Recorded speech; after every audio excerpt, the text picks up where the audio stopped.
Assalamualaikum warahmatullahi wabarakatuh. Selamat pagi, siang, sore ataupun malam di mana kawan-kawan berada. Untuk kali ini saya tidak sendirian. Saya bersama rekan saya. Adapun untuk pembahasan kami di kali ini, kami akan membahas di balik gaibnya minyak goreng. Sebelumnya buat kawan-kawan jangan lupa like, comment, and subscribe biar saya terus bersemangat membuat video-video yang lainnya. Nah, seperti yang kita ketahui, di Indonesia sekarang sedang marak-maraknya kelangkaan minyak goreng. Itu bahkan ada yang pingsan ibu-ibu kemarin di daerah kota saya. Nah, untuk kali ini saya akan sharing-sharing bersama rekan saya apa dan kenapa terjadi di lapangan sehingga minyak goreng ini menjadi goib. Mungkin dari rekan saya boleh dijelasi, bro. Menurut bro Aldino, bro Aldino nama dia ini, kawan-kawan. Bagaimana sih menurut kamu tentang gaibnya kelangkaan minyak goreng ini? Baik. Kelangkaan minyak goreng ini kan sudah berlangsung lebih kurang sebulan atau 2 bulan? 2 bulan lebih lah. Sudah 2 bulan lebih ya. Ini kan terjadi mungkin karena kebutuhan pangan itu melonjak, mungkin dikarenakan sedikit lagi mau bulan puasa atau lebaran kan, sehingga minyak goreng itu peminatnya itu banyak. Mungkin juga produksinya tidak seperti banyaknya peminat. Namun kemarin saya baca artikel dari seorang menteri, bro. Jadi seorang menteri itu bilang gini, kelangkaan minyak goreng itu bukan disebabkan oleh produsen yang dikit memproduksi minyak, namun dikarenakan ada penimbunan minyak. Saya rasa mungkin itu bisa masuk di akal, karena bagaimana mungkin negara yang sebesar negara kita ini, termasuklah di daerah kita ini yang begitu banyak kebun sawit berhektar-hektar, malah seperti kita ketahui negara kita lah yang memproduksi minyak manis, namun kelangkaan terjadi pada saat ini.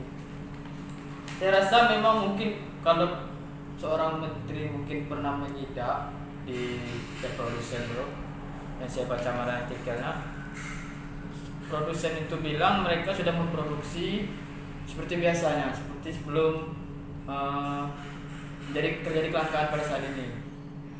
Tapi mungkin ini ada oknum, bro. Dulu kan pernah juga tuh kelangkaan gas 3 kilo. Mungkin bukan di daerah kita saja, mungkin di Indonesia juga terjadi kelangkaan kan. Pada saat kelangkaan gas itu, gas 3 kilo itu lonjakan harganya naik tuh. Dari harga kalau di outlet resminya itu harganya 17.000, tiba-tiba naik ke 20.000. Bahkan orang-orang jual di warung pun menjualnya itu 25.000. Nah, ini juga terjadi di penjualan minyak sekarang.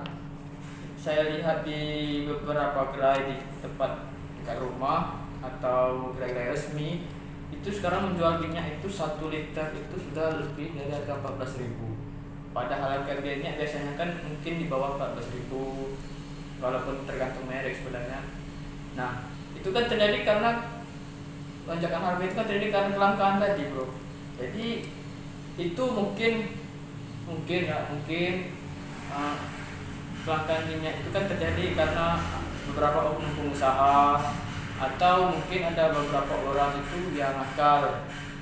Mungkin bisa saja minyak itu ditimbun, disimpan. Jadi karena minyak itu ditimbun, semakin banyak yang ditimbun, berarti minyak itu langka jadinya. Karena langka, lanjut lonjakan harga itu naik. Jadi seperti itu. Nah, kawan-kawan, itu tadi sharing singkat dari kan saya tadi, kelangkaan gaibnya minyak goreng ini mungkin ada oknum Ya. yang menanam, Ya. entah itu oknumnya itu Nimbun. entah itu oknumnya dari masyarakat itu sendiri atau dari pemerintah atau dari perusahaan, kita tidak tahu kawan-kawan. Tetapi semoga karena adanya gaibnya minyak goreng ini tidak menimbulkan politik, terutama buat masyarakat yang berdampak. Soalnya saya lihat di sosmed beredar di IG, TikTok, di semuanya sosmed itu kasihan lihat masyarakat, kawan-kawan. Nah bro, itu tadi dari sharing kita dari segi pandangan pemerintah.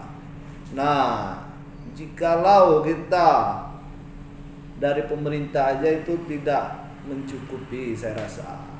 Siapa tahu yang nonton channel saya ini nanti ada yang salah satu menanam atau menimbun. Nah, dari aspek hukumnya itu apa tuh bro? Oke, bro. Karena kita sama-sama lulusan hukum, mungkin yang saya tahu, kalau yang saya baca juga, ternyata ada undang-undang yang mengatur tentang pelaku usaha yang melakukan penimbunan atau barang yang penting. Itu terdapat dalam pasal 29 ayat 1 Undang-Undang Nomor 7 Tahun 2014, Junto Undang-Undang Nomor 7 Tahun 2014 pasal 11 ayat 2 Perpres 71 tahun 2015 tentang penetapan penyimpanan barang kebutuhan pokok dan barang penting. Nah bro, jadi dalam pasal ini tuh isinya itu pelaku usaha yang menyimpan barang kebutuhan pokok atau barang penting dalam jumlah waktu tertentu pada saat terjadi kelangkaan barang, gejolak harga, dan hambatan lalu lintas perdagangan barang sebagaimana dimaksud dalam pasal 29 ayat 1 dapat dipidana penjara kurungan 5 tahun bro. Itu dalam undang-undang yang negara kita, dan itu denda maksimal 50 miliar. Jadi dan ternyata pelaku usaha itu yang terbukti melakukan penimbunan apabila ada razia di lapangan itu bisa dipidana. Pidana yang terjerat itu tentang kelangkaan barang atau penimbunan dengan kurungan penjara 5 tahun dan denda 50 miliar. Nah kawan-kawan, berarti bagi kawan-kawan atau tetangga kawan-kawan yang melihat sendiri pihak perusahaan melakukan penimbunan atau pencurangan dari adanya gaib minyak goreng ini, kawan-kawan bisa juga itu melapor berarti ya bro, melapor ke pihak yang berwajib karena itu sudah diatur dalam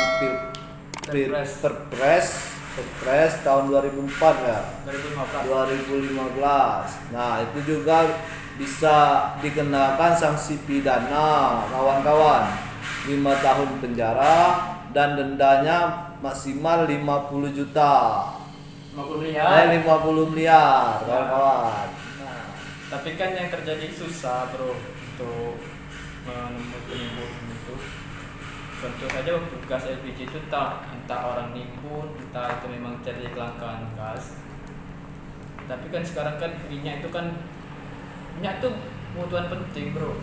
Untuk masak, apalagi sekarang kan udah mau mendekati bulan puasa, lebaran kan. Jadi itu mungkin hal penting. Nggak harus juga untuk bulan puasa sih, untuk kehidupan sehari-hari pun penting sebenarnya bahan pokok minyak itu. Nah, juga menurut saya ini jarang-jarang sebenarnya minyak. Negara kita negara yang kaya akan gas alam, minyak bumi, tiba-tiba ada kelangkaan minyak yang terjadi di lapangan. Itu sebenarnya itu hal-hal yang cukup wah nggak didengar. Tapi mungkin dulu sebelum kita lahir mungkin kan pernah juga terjadi kelangkaan seperti ini. Mungkin yang dulu pernah terjadi semacam segini, mungkin ini sepertinya mudah-mudahan tidak lama kelangkaan ini. Karena kasihan kan kemarin didengar berita apalagi di Bengkulu, ngantrian panjang nggak di gerai-gerai yang dibuka pemerintah juga, di gerai-gerai yang orang-orang jualan pun antrinya itu sampai-sampai ibu ada yang pingsan. Nah itu kan nggak etis sebenarnya, cuma gara-gara minyak namun sampai pingsan. Nah jadi buat mudah-mudahan dalam waktu dekat minyak ini nggak langka lagi gitu. Jadi kan kebutuhan rumah tangga masyarakat akan kebutuhan minyak itu sudah terpenuhi lagi. Mungkin kedepannya mudah-mudahan produsen ataupun konsumen ataupun pelaku-pelaku yang tadinya menimbun itu tidak menimbun lagi. Gitu.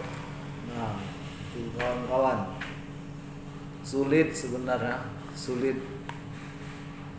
besti kalau kita melihat kondisi gaibnya minyak goreng sekarang ini. Ya, 1 liter saja bisa 20.000 barang. Itu minyak yang, karena minyak kan beda-beda merek gitu. Beda-beda merek juga beda-beda kualitas KTP Bu. Jadi 1 liter dari 20.000 apalagi. Nah, kawan-kawan, mungkin itu aja sharing singkat dari kami. Semoga bisa bermanfaat lah untuk kawan-kawan dan sekitarnya, terutama di lingkungan. Nah, jikalau kawan-kawan ada yang ingin ditanya, nanti boleh tuh komen di YouTube video saya. Nah, sebelum kami menutupi channel ini, bro, kita kembali lagi ke Bro Aldino. Apa bro, menurut Bro Aldino,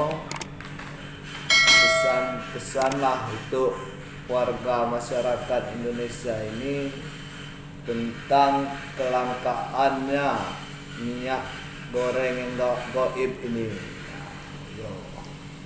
Ya, mungkin bukan pesan sih bro, mungkin seandainya ibu-ibu atau yang menggunakan minyak, sekiranya minyak itu sedang langka bro, ya kita kan sama-sama butuh minyak, jadi kan saling berbagi lah bro. Misalnya memang butuhnya 10 kilo 10, jadi misalnya produsen itu atau pemerintah membuka gerai itu berapa puluh kilo, mungkin berapa ratus kilo kan untuk dijual ke masyarakat. Nah, mungkin masyarakatnya itu harus adil, bagi rata untuk pembagiannya sesuai kebutuhannya masing-masing. Jadi tidak ada masyarakat itu yang tidak, misalnya memang masih langka sekarang kan.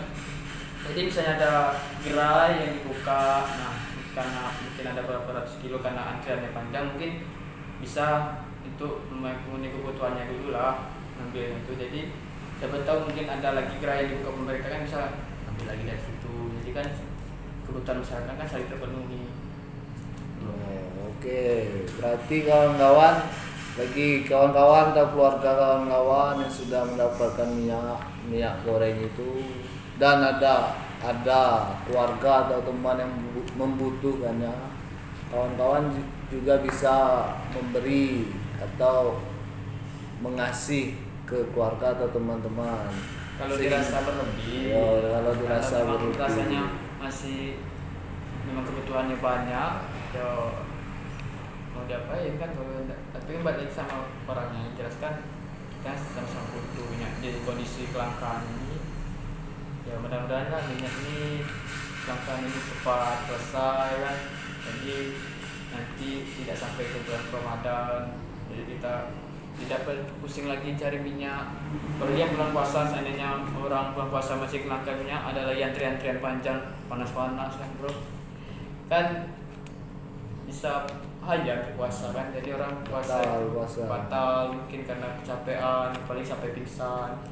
Itu baru pingsan, mungkin ada lagi nanti kita puasa itu sampai puasa kan, bukan kita jangan sampai lah hal yang buruk terjadi kan. Gitu. Nah, intinya kawan-kawan, kalau kawan-kawan atau keluarga kawan-kawan itu mendapat lebih, jangan rakus. Jangan rakus. Cukup korupsi aja yang rakus kawan-kawan. Tapi kawan-kawan jangan. Nah, mungkin itu aja kawan-kawan video singkat sharing dari kami. Apabila ada yang ingin ditanya, langsung aja di kolom komen, dan jangan lupa like, comment, and subscribe. Saya akhiri, wassalamualaikum warahmatullahi wabarakatuh.